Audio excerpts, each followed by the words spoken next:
Eis-me aqui, ó Deus, eis-me aqui, ó Deus, para fazer a tua vontade. Eis-me aqui, ó Deus, eis-me aqui, ó Deus, eis-me aqui, ó Deus, para fazer a tua vontade. Eis-me aqui, ó Deus.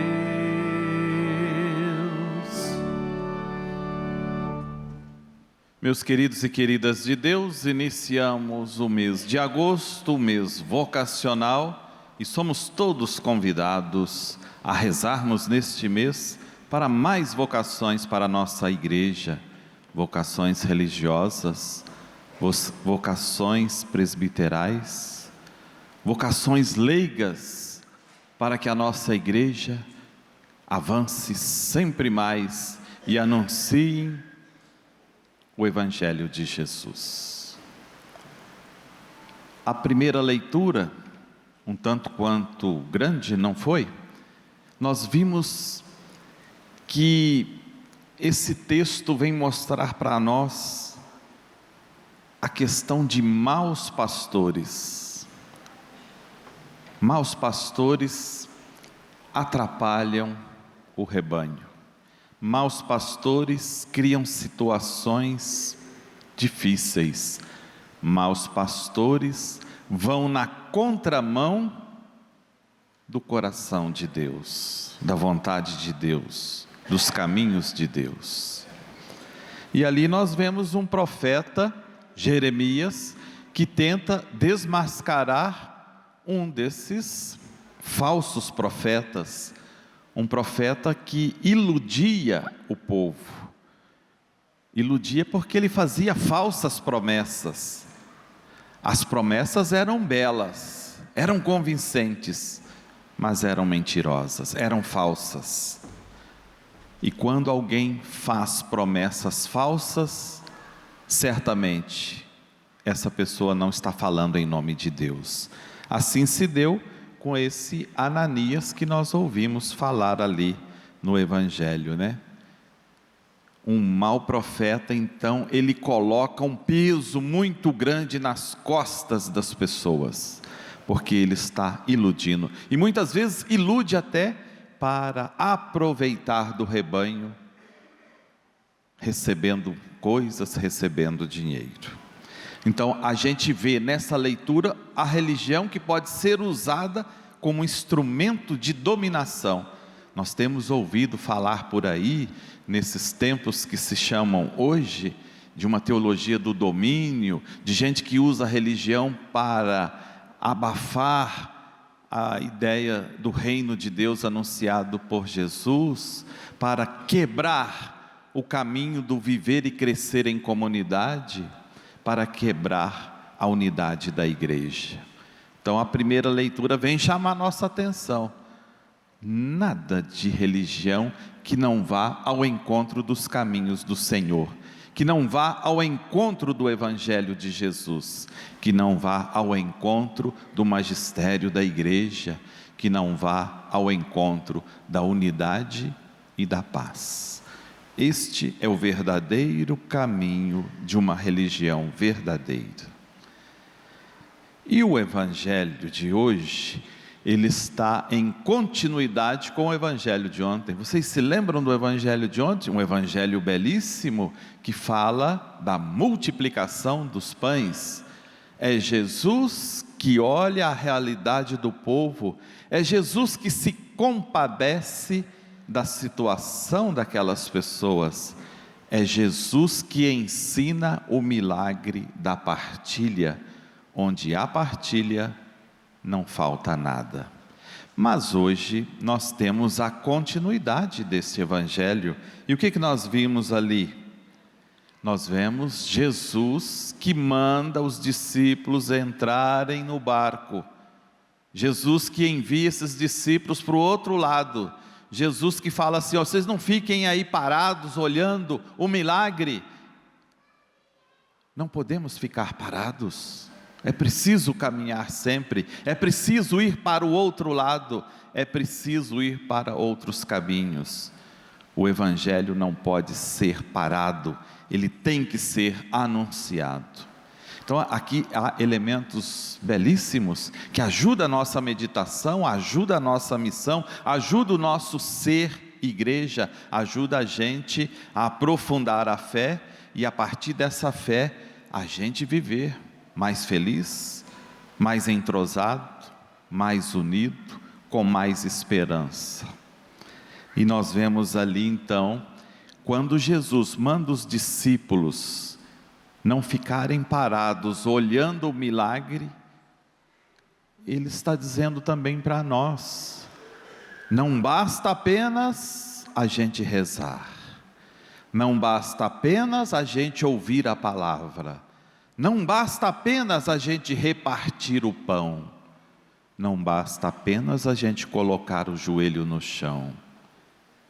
A gente faz tudo isso, mas a consequência para quem tem fé, quem participa da vida de comunidade, para quem reza, é colocar em prática aquilo que nós rezamos, aquilo que nós ouvimos na palavra, aquilo que nós meditamos, aquilo que Deus fala em nosso coração. Então Jesus vem cobrar dos discípulos e cobra de nós hoje o quê? A coerência entre a fé e a vida. Quem tem fé tem uma vida, e essa vida precisa estar em consonância com a fé. É preciso ser autêntico, precisamos cada vez mais sermos cristãos autênticos. O que a gente vive, reza, faz dentro da comunidade, dentro da igreja, a gente precisa viver, fazer fora, na família, no trabalho, no lugar que a gente se diverte, aonde a gente vai passear, ou seja, aonde a gente está presente. É a fé e a vida que anda com a fé. É o primeiro elemento aqui, porque Jesus, depois do pão repartido no Evangelho de ontem, Ele diz para os discípulos: a missão continua, a missão precisa ir mais para lá, e quem entra no barco de Jesus, assume então a responsabilidade, e o verbo mais interessante para a gente usar, quando a gente está na barca de Jesus, quando a gente segue Jesus, é o verbo cuidar. Cuidar, é preciso cuidar. Primeiramente a gente cuida da nossa vida, a gente olha a nossa vida, a gente precisa cuidar da nossa vida. Se você não cuida da sua vida, quem vai cuidar? É preciso você olhar para você, saber cuidar de você. E ao mesmo tempo, quem tem fé, segue Jesus, entra na barca de Jesus, entra nessa barca com Jesus, também precisa cuidar do outro. Nós não vivemos sozinhos. Precisamos cuidar uns dos outros. Quando a gente cuida uns dos outros, a gente vive o mandamento maior, que é o mandamento do amor. É preciso cuidar da vida do outro, cuidar da vida do planeta, cuidar do lugar que nós moramos, porque quando a gente cuida, a gente tem boas coisas ao nosso redor.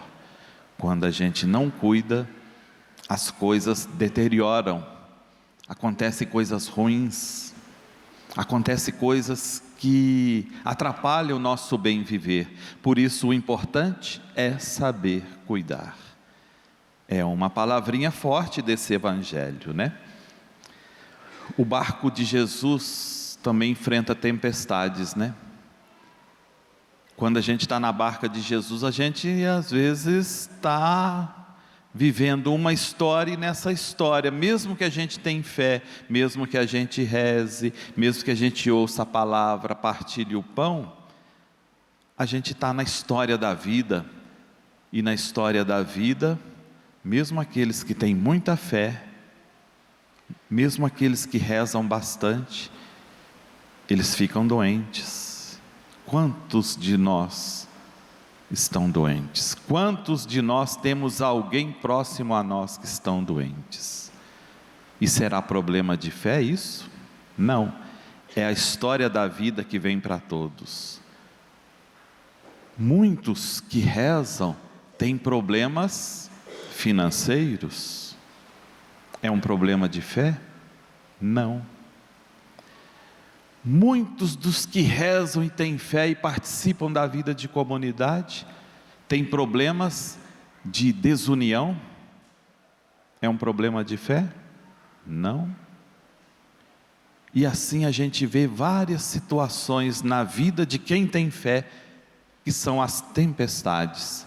Agora, a grande diferença é que quem tem fé consegue suportar com mais facilidade, entender os mistérios da vida e conseguir lutar para superar essas dificuldades, esses problemas, porque a fé consola o nosso coração, a fé nos traz a presença real de Jesus em nossa vida. A fé é como quando Pedro estava afundando ali no Evangelho que nós ouvimos, que ele quis caminhar com Jesus sobre as águas, e ele começou a afundar, mas ele pede socorro a Jesus, ele pede para Jesus: salva-me, e Jesus estende a mão, e quando Jesus estende a mão, a gente sente segurança.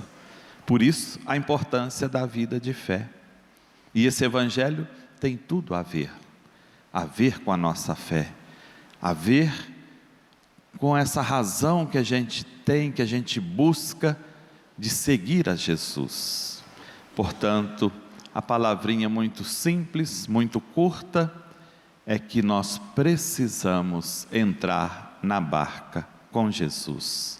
A gente entra na barca participando e vivendo e crescendo em comunidade.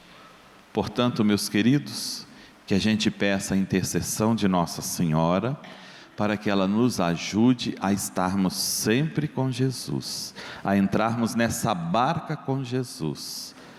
E se algum dia, qualquer coisa, faça com que a gente, quem sabe, esteja afundando com essa barca, a gente lembre que Jesus está conosco, e quem segura na mão de Jesus, jamais afunda, jamais é derrotado, jamais se sente sozinho, jamais é isolado, jamais fica triste, porque Jesus é a razão da nossa existência. Louvado seja nosso Senhor Jesus Cristo. Sempre seja louvado.